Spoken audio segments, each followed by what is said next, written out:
또 여기는 죽을 자들이 10분의 1을 받으나 저기는 산다고 증거를 얻은 자가 받았느니라.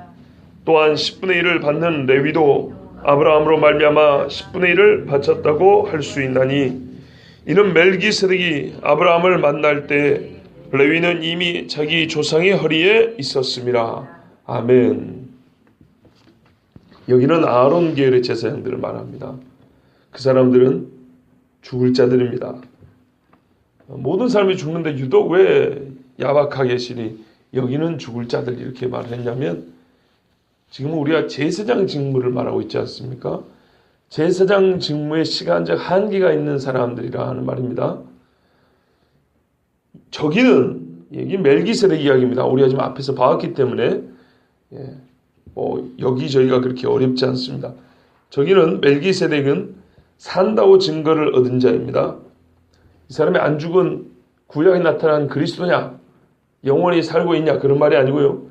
직무상 시간적 한계가 없습니다. 그런 뜻입니다. 어제 말씀드린 대로 멜기세덱은 뒤를 이을 사람이 없었어요. 그래서 살렘 왕으로서 제사장으로서 있었던 사람은 그가 유일하고 그 외에 사람이 없기 때문에 그의 제사장, 그건 영원하다고 얘기하는 겁니다. 우리가 세상에서도 기록이란 거 있지요. 영원한 시간을 살아본 적도 없으면서 이 기록은 영원히 깨지지 않을 기록이니 뭐 이런 말 하지 않습니까? 왜냐하면 그 뒤에 무슨 운동선수가 없는 것도 아니에요. 근데 그 기록을 깨지 못한다고 이제 영원이라는 표현을 씁니다. 그런데 멜기세덱과 같은 제사장은 아예 없어요. 제사장이 있는데 멜기세덱과 같은 제사장이 있는데 멜기세덱과 같은 어떤 그런 뛰어난 업적을 이룬 제사장이 없다고 말하는 것이 아니고 아예 멜기세덱과 같은 제사장 자체가 없어요. 그래서 멜기세덱은 육체로는 죽었지만 그의 제사장직이 마치 영원히 있는 것처럼 그렇게 표현을 한 겁니다. 그래서 죽지 않는 얘기 뭡니까? 산다고 증거를 얻은 자가 되었다 이렇게 말하는 거예요. 여러분 우리 뒤에 가면 11장에 믿음의 사람들 계보가 나옵니다. 그 중에 한 사람 아벨 이야기가 나와요. 그가 이미 죽었죠, 아벨이. 그러나 믿음으로써 그가 아직 살아서 말하느니라 이렇게 표현이 되어 있습니다. 볼까요? 뒤에 11장 봐보십시오.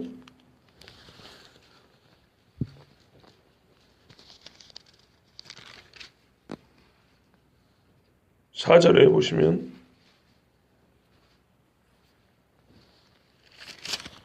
뒤에 볼게요. 4절 맨 끝부분에 자, 그가 죽었으나 그 믿음으로써 지금도 말하느니라 그렇게 되어 있죠. 예. 아벨의 제사에 관하여는 분명히 그 옛날 한때 있었고 없는 겁니다. 지금.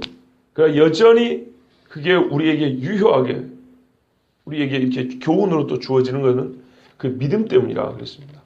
믿음이 살아있으면 그건 없어진 게 아니고 죽은 것이 아니고 영원히 있다는 겁니다. 사실 그렇죠. 우리가 인생을 살면서 시간적으로 한때 예수를 믿는 겁니다. 어떻게 보면 한때 예수를 믿는 건데 그 한때 예수를 믿는 것이 하나님 앞에는 영원한 가치가 매겨지고 영원하게 우리가 하나님 앞에 구원도 받고 상도 받지요. 그렇기 때문에 이 멜기세덱에 관하여 그가 살아있는 자라 산 자라 증거를 받았다는 것은 별로 이상한 말이 아닙니다. 자, 이렇게 해서 이제 비교를 합니다. 시간적인 한계가 있어서 저쪽에는 죽을 사람이 10분의 1을 받았고 여기는 산다고 증거를 받은 자가 10분의 1을 받았다는 거예요. 시간적인 한계가 있는 제사장들이 10분의 1을 받았다면 우리가 지금 제사장 이야기하고 있습니다. 10분의 1은 누구에게 바친다고요? 신자가 제사장에게 바치는 겁니다. 근데 저기는 산다고 말하는 그런 사람이 10분의 1을 받았으니까 시간적 한계가 없는 제사장이 받았으니 그게 뭐 그리 이상한 일이냐 이런 말이죠. 또한 10분의 1을 받는 레위도 아브라함으로 말미암아 10분의 1을 바쳤다고 할 수 있나니 그러면 사람들이 이렇게 말합니다. 오케이 멜기세덱 10분의 1을 받은 거 좋아. 제사장지 인정해 주지. 근데 뭐 그리 대단하다고. 우리 레위 할아버지도 그 밑에 자손들 중에 저기 제사장들은 10분의 1을 받았는데 뭐 10분의 1을 받은 거 똑같지. 그 사람이나 이 사람도 똑같이 받았는데 같은 레벨 아니냐 이런 말이죠. 멜기세덱이 처음 무시했다가 아브라함이 10분의 1을 바치고 축복을 받았다 그러니까 그건 보통 제사장들이 하는 거란 말이에요. 아 그래 우리 전에 제사장이 있었는가 보지. 우리 제사장들도 10분의 1을 받고 대제사장들 막 백성들 축복기도 하고 그러는데 그럼 똑같네. 같은 레벨이구만. 이렇게 이제 얘기할 수 있다 이 말이에요. 마지막 예상되는 반론입니다. 지금 우리는 어떤 누구에게 말하고 있어요? 히브리인들입니다. 구약의 세계로 자꾸 돌아가려고 하는 핍박과 조롱과 여러 가지 이익과 손해의 문제가 겹쳐가지고 미혹을 받아서 또 뒤로 물러가려고 하는 사람들에게 당신들이 물러가려고 하는 그곳은 이미 모형의 세계고 지나간 세계고 지금 가봐야 아무 유익이 없습니다. 라는 걸 지금 얘기해 주려고 하는 거예요. 그러니까는 그들이 가려는 게 뭡니까? 아론의 제사장 그 제사 제도로 돌아가려는 거예요. 그런데 지금 바울이 왜 굳이 멜기세덱을 얘기를 합니까? 감추었던 비밀이기도 하지만 이 사람을 얘기하는 거는 예수님의 제사장직에 대해서 얘기하는 거죠. 아론이 이루지 못한 그 제사장직의 온전함을 예수님이 이뤘는데 구약 안에서도 아론보다 위대한 제사장이 있었고 그 위대한 제사장이 모형하고 예표한 진짜 제사장이 왔는데 뭐하러 아론에게 돌아가냐 이 말이에요. 자 보십시오. 이 마지막 반론에 대해서 이렇게 사도 바울이 예상을 하고 이제 미리 자기가 질문을 하고 대답을 합니다. 똑같이 11조를 받았다. 그럼 뭐 같다고 말하면 되겠네. 이렇게 볼 수 있는가? 그렇지 않다 그럽니다. 왜냐하면 아브라함으로 말미암아 자, 레위가 당신들이 말하는 그 훌륭한 제사장 지파인 레위조차도 멜기세덱의 11조를 바쳤다면 어쩔 거냐 이런 말이에요. 바울의 주장은 그겁니다. 다시 봐보십시오. 같이 11조를 받는 제사장 같은 레벨이네 그랬더니 아니 그게 아니고 당신들이 믿고 따랐던 그 레위 지파의 제사장들이 멜기세덱에게 자기들도 11조를 냈다니까. 이제 이렇게 말을 하는 거예요. 깜짝 놀랐죠. 무슨 말도 안 돼. 그때 동시대에 살지도 않았는데 어떻게 레위가 멜기세덱에게 11조를 바쳤다는 얘기야. 이렇게 말할 수 있겠죠. 거기에 대해 바울이 하는 말이 어떻게 바쳤냐고? 아브라함으로 말미암아. 그럼 아브라함으로 말미암아 레위가 동시대에 살지도 않았는데 멜기세덱이 11조를 바친 게 어떻게 가능하냐? 아브라함으로 말미암아. 그 아브라함으로 말미암아가 뭔데? 그게 10절 말씀이죠. 멜기세덱이 아브라함을 만날 때 레위는 이미 자기 조상의 허리에 있었습니다. 멜기세덱과 아브라함이 만날 때 그들은요 거리적으로 많이 멀리 떨어져 살고 있었어요. 그리고 아브라함이 롯을 구해갖고는 이 전쟁하고 멜기세덱 예루살렘하고는 직접적인 상관관계도 없었어요. 그런데 멜기세덱이 아브라함이 전쟁에서 승리하고 돌아오자 일부러 마중을 놨어요. 말하자면 하나님의 종이 하나님의 사람 즉 믿음의 사람이 승리하고 오는 그곳을 뭐랄까요?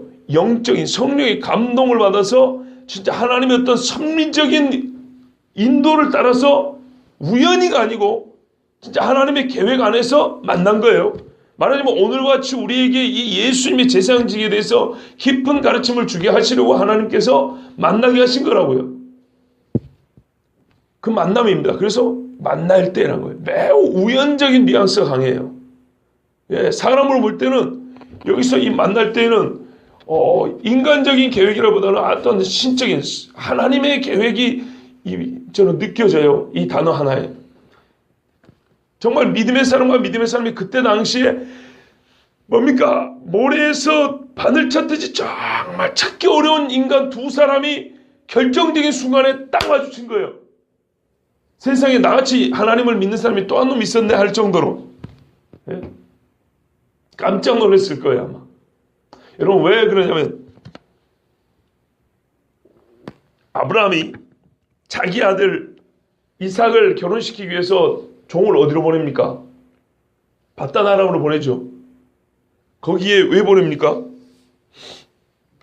자기 조상들이 살고 있기 때문입니다. 조상들이 뭐가 대단한데요? 가나안 땅과 비교될 만한 게 있었죠. 가나안 땅이 뭐냐면 우상 숭배하는 사람들이라 여기서는 절대로 내 아들을 위한 신부감을 구하지 못할지니 그랬어요. 저기 가면요. 믿는 자의 자손을 얻을 수 있다는 얘기입니다. 그래서 일부러 그 멀리 길을 보낸 겁니다.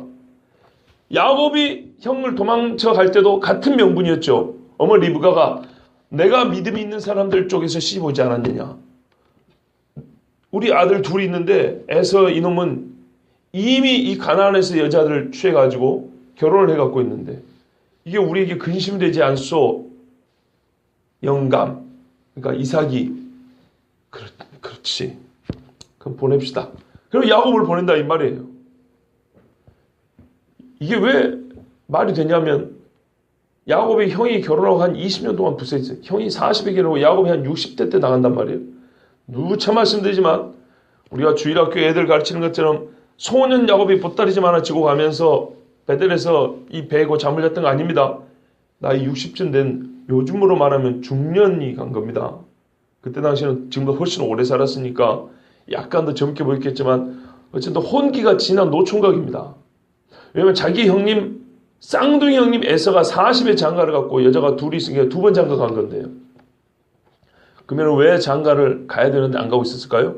예, 가나안이니까 그런 거예요. 가나안이니까. 여기서 결혼할 수 없으니까 기다린 겁니다. 왜? 야곱은 이미 할아버지 아브라함 때부터 믿음의 이야기, 약속을 들었기 때문에 여기서 장가를 할 수 없었고 어머니 리브가도 아버지 이삭도 별로 원하지는 않아요.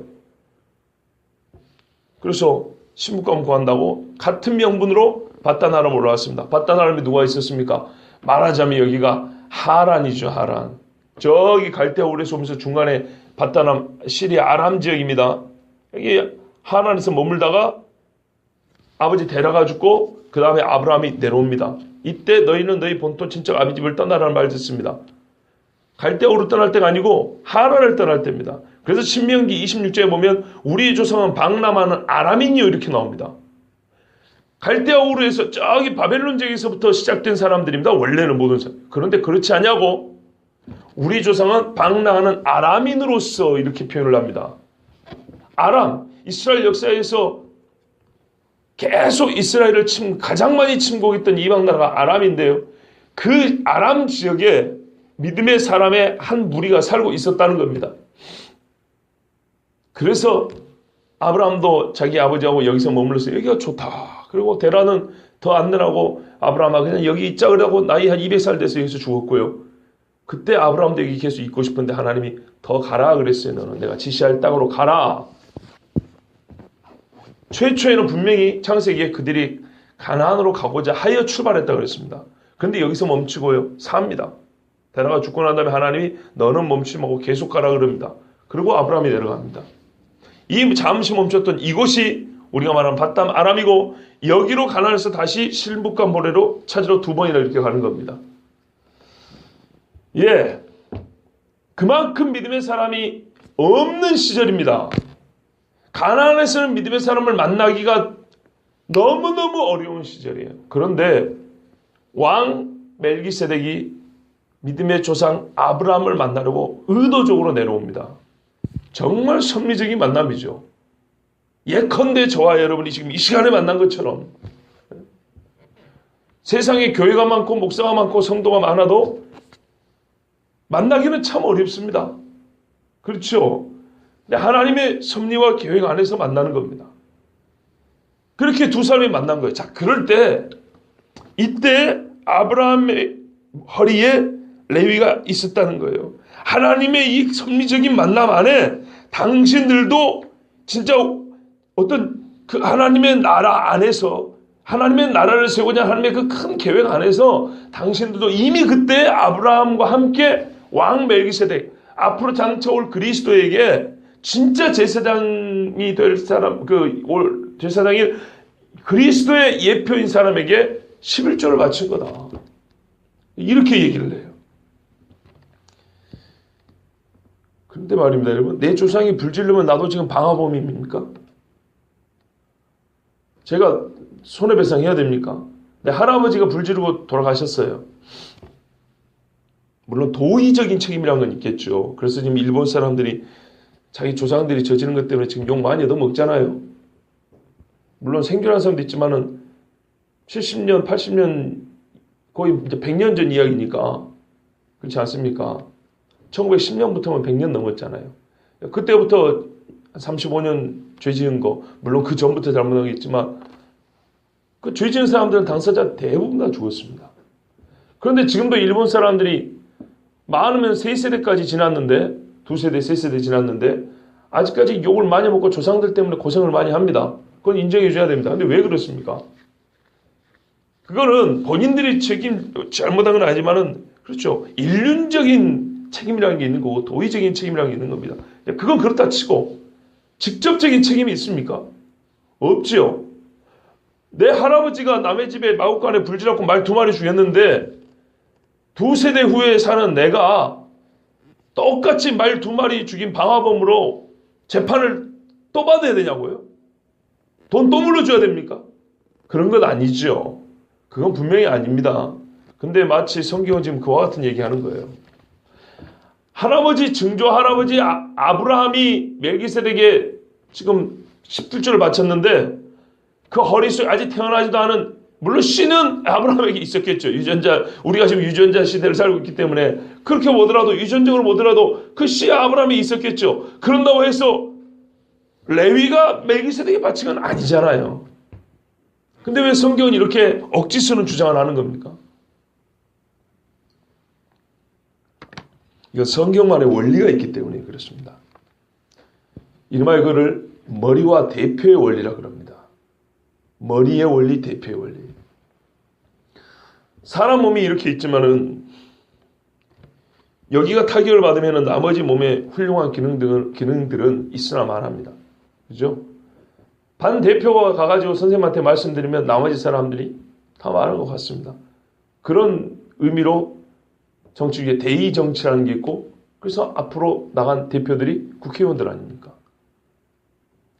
머리와 대표의 원리가 성경에는 작동하고 있고요. 그게 하나님께서 허락하신 원리인데 만약에 머리와 대표의 원리가 우리에게 허락되지 않았다. 우리가 그 원리 속에 살지 않으면 우리 절대 구원을 못 받습니다. 우리가 십자가에 죽었습니까?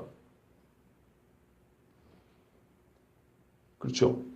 예수님이 십자가에 돌아가셨습니다. 자, 믿는다 그럽니다. 그러면 예수님이 십자가에 죽은 거하고 내가 믿는 거하고 어떤 메커니즘, 어떤 원리에 의해서 그 죽음이 내 죽음이 돼서 내가 하나님 앞에 의롭담을 받습니까?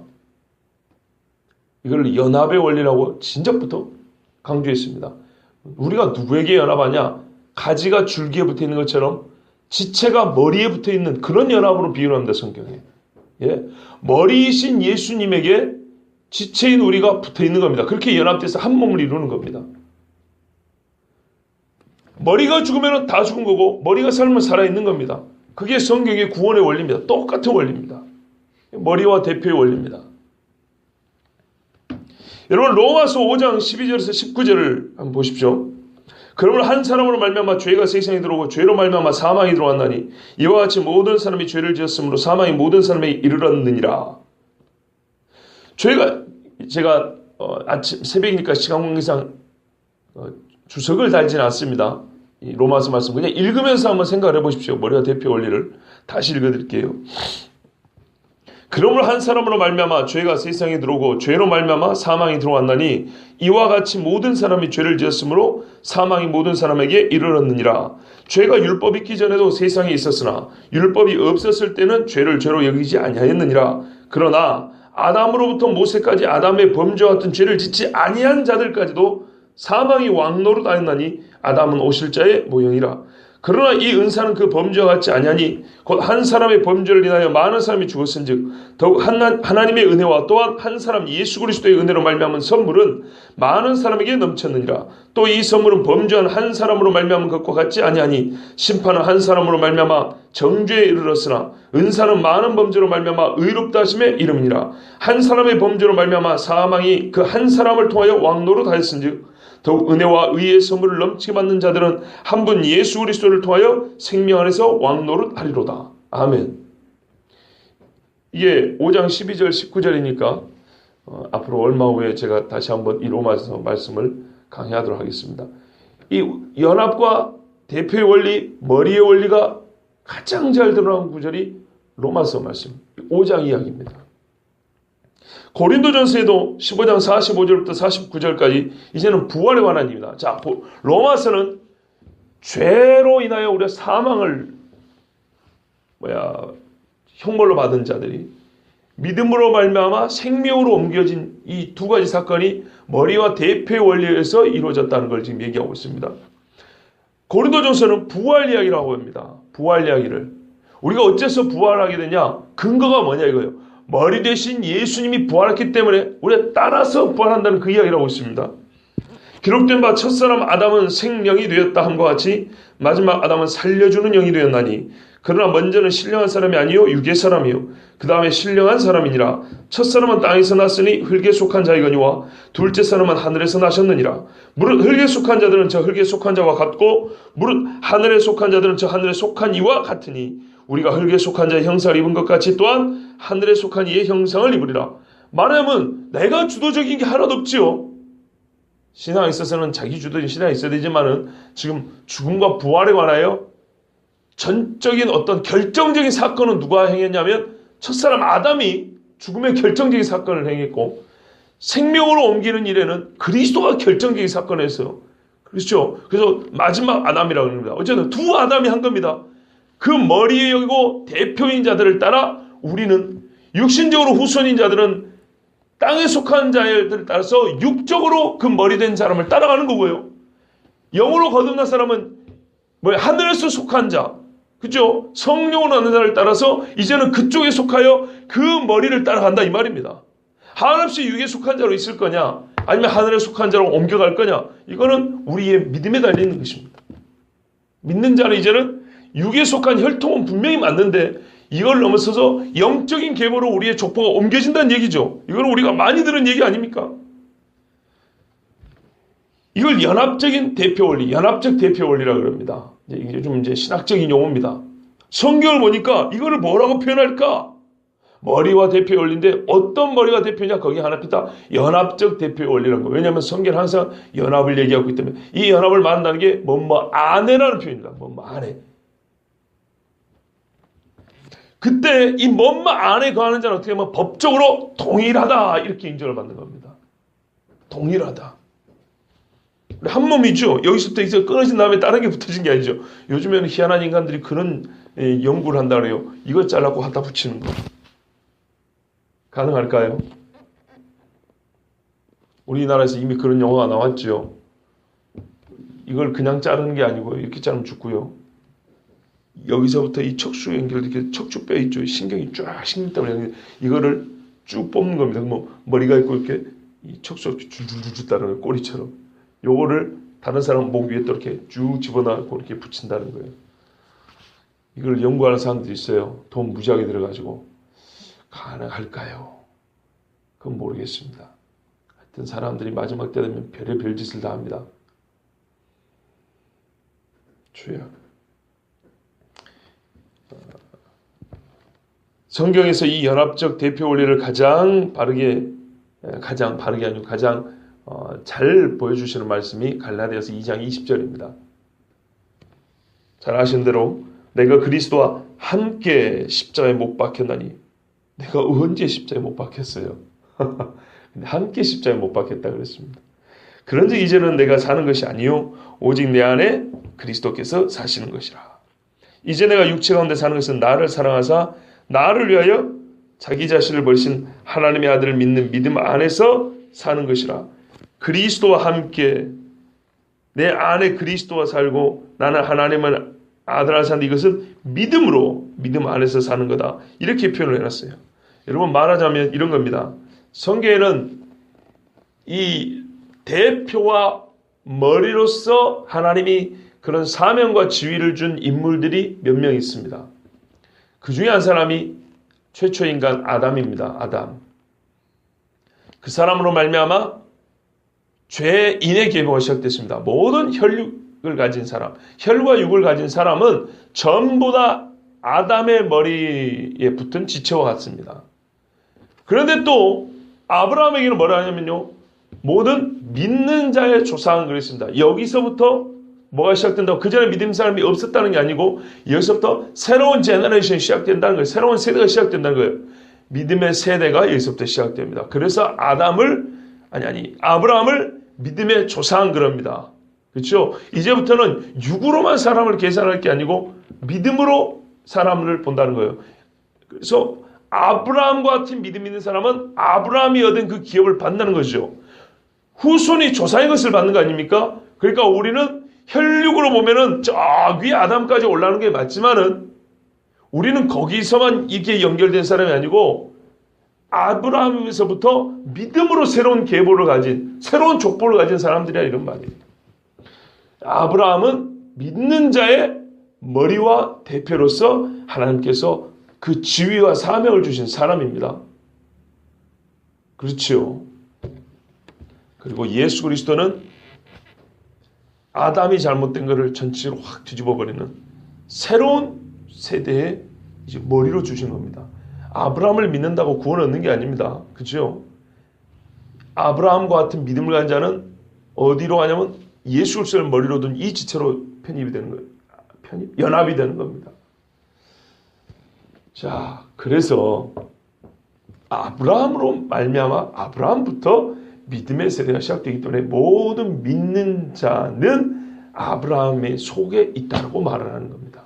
그럼 레위가 하나님께서 정말로 구약에서 은혜를 베푸는 방법 중에 하나로 제사제도를 주셨고 이것이 예수 그리스도의 하실 일을 예표하는 그런 사건이죠. 그리고 그거를 예표하면서 행하는 사람이 제사장들이었고 말하자면 믿음의 집에서 믿음의 예표 역할을 했던 사람들입니다. 바로 그 사람들이니까 믿음의 조상과 함께 멜기세덱에게 11조를 바친 것과 같다 이렇게 말을 하는 겁니다. 이제 이해되시죠? 예, 이게 성경에 말하는 연합과 대표의 원리, 머리와 대표의 원리입니다. 그렇게 봐야 됩니다. 저는요 다른 종교를 잘 모릅니다. 근데 관심 있어서 조금은 압니다. 그러나 성경 외에 어느 경전이나 종교에서 뭡니까? 우리를 구원하는 자와 구원하는 자의 하실 일에 관하여 미리 예표와 모형으로 자세히 이렇게 반복하여 역사를 통해서 끊임없이 가르쳐주는 것을 본 적도 들은 적도 없습니다. 여러분 혹시 들어보셨습니까? 불교 믿는 사람들이 모형 유교 믿는 사람이 예표 이런 소리 들어보셨습니까? 못 들어보셨죠? 아무리 한국에 다른 종교가 별로 없다 그래도 뭐 증산도나 남녀호랑교나 저기 힌두교나 이슬람교나 원불교나 모형과 예표로 자기들의 구원자를 말하는 것은 못 들어봤어요. 여러분 얼마나 우리 하나님께서 우리가 이 구원을 못 받을까봐 바꿔 말하면 얼마나 우리를 구원시키고 싶어져 갖고 자세하게 이렇게 수천 년 역사를 통해서 가르쳐 주시고 보여주시는 거 한번 보세요. 저는 너무너무 감사하고요. 이야, 그럼에도 불구하고 우리가 하나님의 말씀을 정말로 사랑하지 아니하고 이 복되신 진짜 복음을 거부한다는 것은 얼마나 우리가 하나님 앞에 이 방작이 그지없고 하나님을 모독하는 행위인가 그런 생각을 합니다. 정말 아브라함처럼 멜기세덱에게 11조를 바친 것처럼 우리가 우리를 구원하신 하나님 빛들의 아버지신 여호와 하나님 앞에 경배와 찬송을 돌려 마땅하지 않습니까? 어떻게 멜기세덱이 아브라함을 거기서 만나가지고 오늘 4,000년이 지난 우리에게 이 깊은 이 계시를 알려준단 말입니까? 예수 그리스도가 누군지를 2000년 전 사는 사람들 통해서 예수님 후에 2000년 후를 사는 우리에게 이거를 이렇게 넘나들어서 우리가 믿는 예수님이 누군지를 이렇게 자세히 가르쳐 준단 말입니까? 이 한 토막 우리는 제사장으로서 예수님에서 그다지 그렇게 관심이 없었는데 하나님은 이것이야말로 우리가 구원받는 그 구원의 원리이기 때문에 이거를 가르쳐 주려고 그 전에 한참 전에 있었던 구약에는 5줄밖에 안 나온 사람 이야기를 꺼내가지고 이렇게 자세히 해서 우리가 구원받는 이유가 여기에 있다. 그렇죠? 얼마나 감사합니까? 여러분, 우리가 믿음의 사람이라면요, 아브라함과 같이 멜기세덱의 11조를 바친 사람이 될 것이고, 이제 그 시대를 넘어서서 우리는 참 예표와 모형이 아니라 본체와 실체인 예수 그리스도를 만났지 않습니까? 예, 이제 우리는 이 말씀을 듣고 우리가 예수 앞에 경배하고 11조를 바치는 것이 어떤 의미인지를 보다 명확하게 알게 되고 그 가치를 알게 됐습니다. 그래서 오늘 말씀의 결론은 그겁니다. 아브라함이 멜기세덱에 가서 11조를 바치고 그에게 축복 기도를 받았다면 우리는 주님 앞에 그때 당시 아브라함이 최고로 할 수 있는 믿음의 증표죠. 나의 믿음의 최고의 증표와 감사의 최고의 증표를 우리 주님께 보여드려야 되고 우리 주님으로부터 정말로 예수께서 베다니에 가셔서 믿음의 사람들을 축복하신 것처럼 우리도 주님 앞에 하나님 그분은 물론 축복이 아닙니다. 복을 주십니다. 예, 우리 하나님 앞에 믿음 안에서 이 믿음의 원리 안에서 복 받기를 구하는 것이 마땅하지 않겠습니까? 이 은혜가 이 말씀대로 이루어지는 은혜가 저와 여러분이 있기를 바라고요. 오늘도 우리 하나님 앞에 그렇게 찬송하고 함께 기도하는 시간 되시길 바랍니다. 기도하겠습니다.